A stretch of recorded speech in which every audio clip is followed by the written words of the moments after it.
Hey everybody, this is Laura with McLeod Homestead, and it is a beautiful day outside finally. The sun's shining. It's probably, I'd say, low 50s out.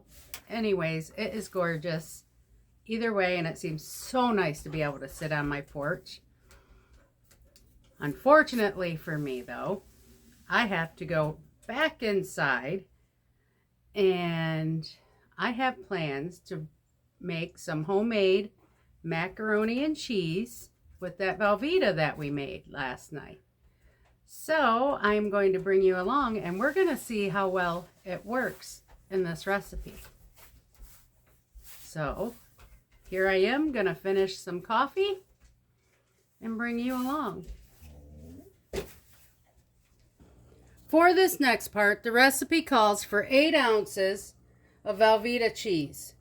So I'm going to take our cheese that we just made and I'm going to cut it into chunks, and I will place it onto the scale until we get to 8 ounces.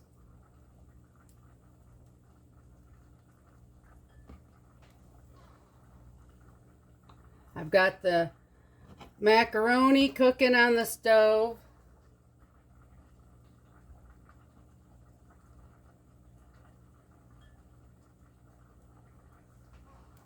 We're at 6.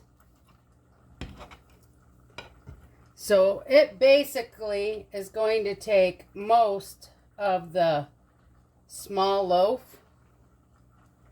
Right there is exactly 8 ounces. But because there's only a little bit left anyhow on the small loaf of Velveeta, I'm adding it. So we end up with 12 ounces.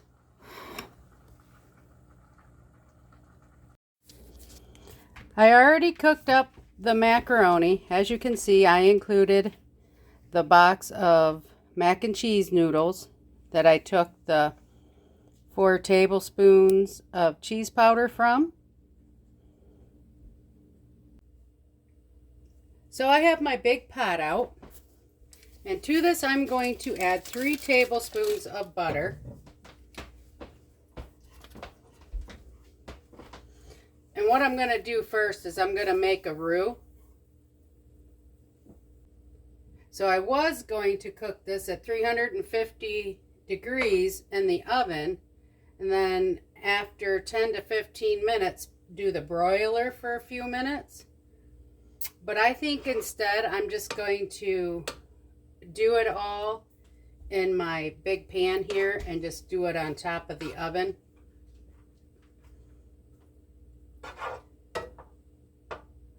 And I think it'll come out just as good.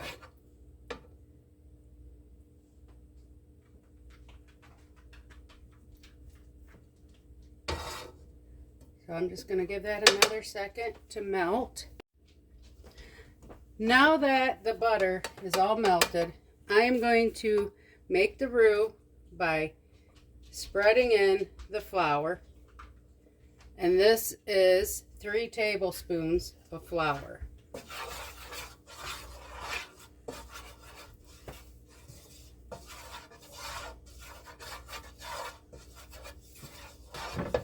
And once we have the flour all mixed in, then we will add the milk.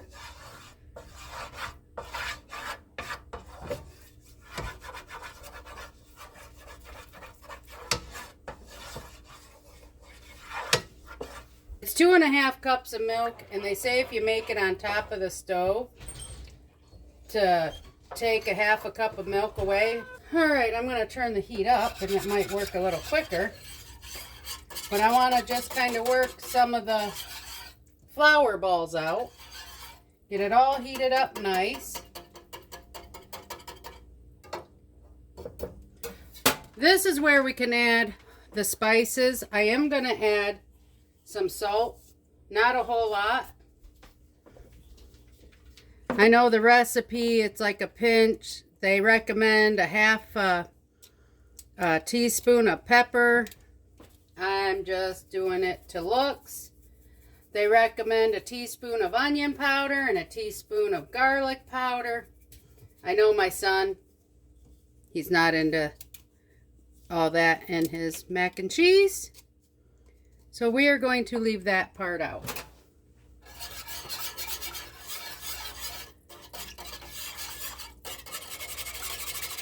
But we do want to make sure that the flour is all nice and smooth and the little clumps are eliminated. All right, it's time for the magic. We are going to add the Velveeta cheese, and this is where we're going to see how well it ends up melting. And if it acts like real Velveeta cheese from the store.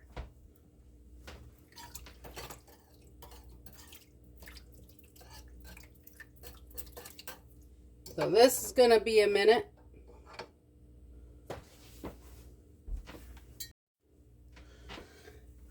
As the cheese is getting warmer, it is getting mushier and easy to put the whisk through, just like your regular Velveeta cheese.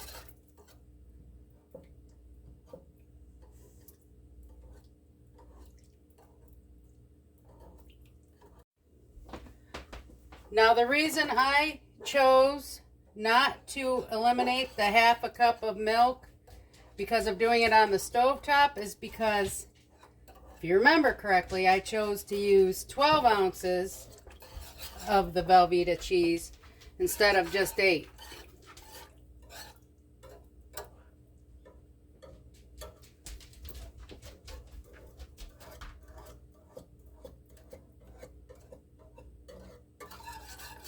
But I'm still wondering, I might end up having to add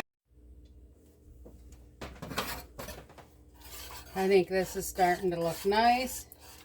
I'm doing a slow melt. I've only got this on like 4 because I don't want to scorch anything.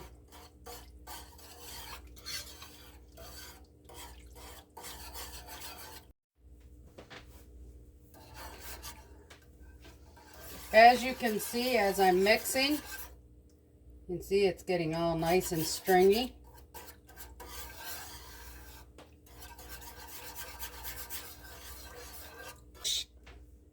Now the recipe calls for a cup of cheddar. I have shredded cheddar that I'm adding.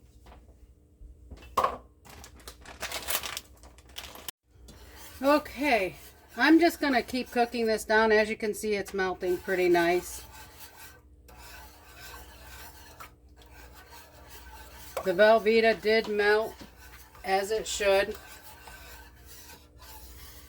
So I would have to say that that recipe for Velveeta is a success.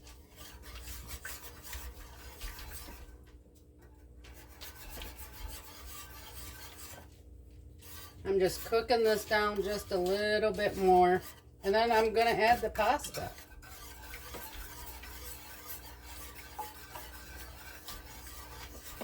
And you just want to keep mixing it as you cook it so nothing burns or scorches, especially dealing with cheese and milk.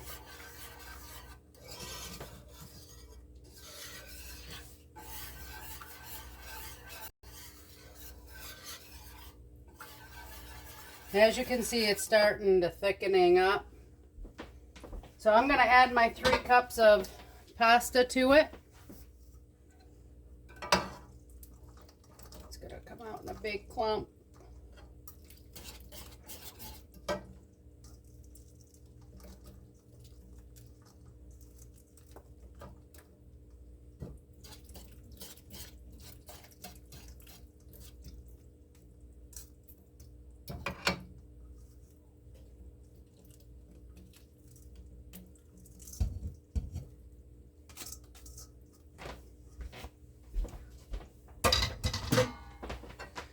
And we're going to get this mixed in really good.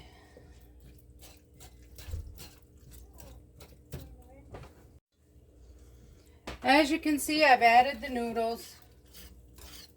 I turned the heat up I cooked the 3 cups of noodles al dente, which means they're not completely cooked. So by putting them in when I did, this will help cook the noodles the rest of the way and soak up any extra juice from the milk as well.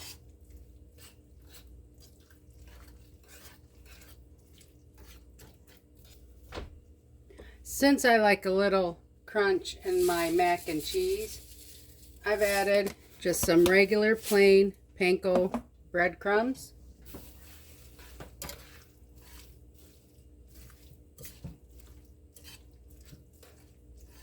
Just for a little added crunch.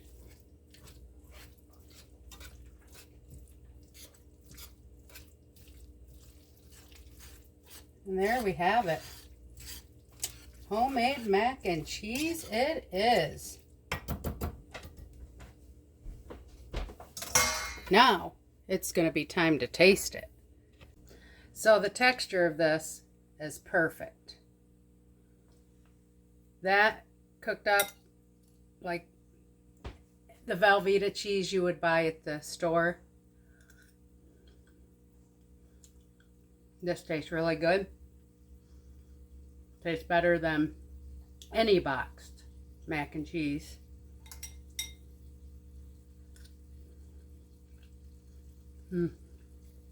Now, the real tester is going to be coming in outside from playing in about 10 minutes. And we will get his thoughts on it. All right, we got to see if we get a thumbs up or a thumbs down on our homemade mac and cheese. Go ahead, Alex.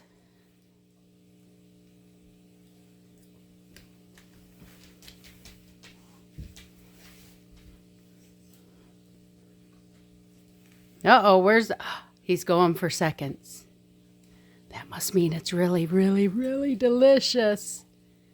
Look at that. Thirds. He's shoveling it in. Look at that. I'm going to assume that that's a thumbs up, Alex. Awesome.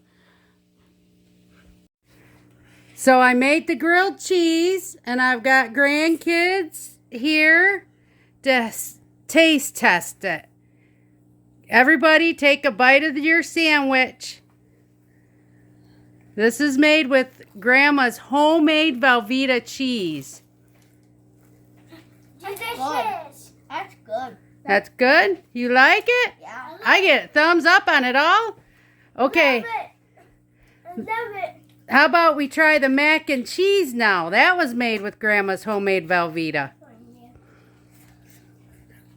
Ooh, Margaret.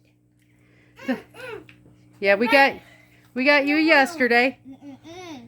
So Grandma did a hit? Uh-huh. Uh-huh. You don't like mac and cheese though, do you? No. I like this kind.